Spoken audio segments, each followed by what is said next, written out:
some of your interviews, I could read that you're quite a workaholic, and you can spend like 17 hours in the studio. 20.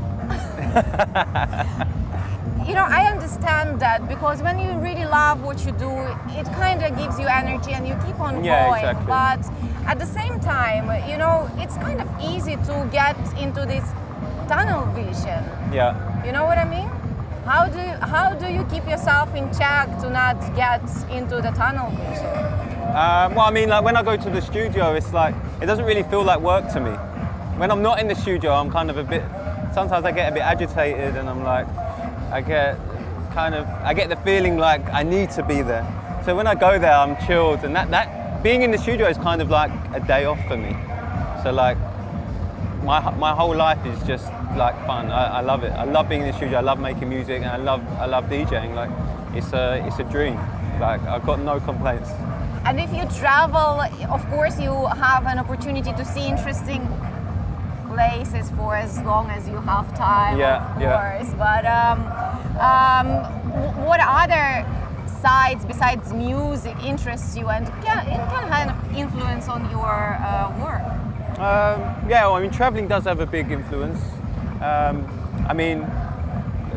listen to a lot of different music as well, especially when I'm traveling. I listen to a lot more music now when I'm traveling, a lot of albums, and I take inspiration from everything. Yeah.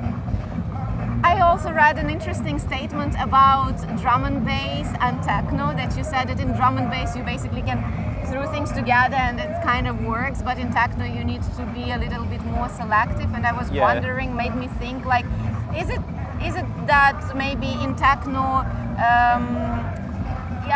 being selective and having some kind of aesthetics is more important, and for drum and bass it's more intuitive and instinctive approach?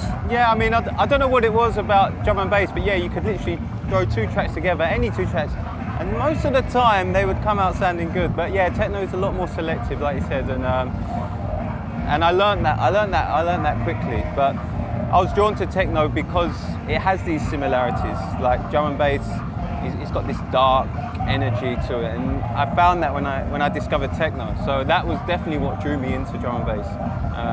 Drew me into techno. Yeah, definitely those things. And I think my productions as well, they kind of have a bit of this influence as well.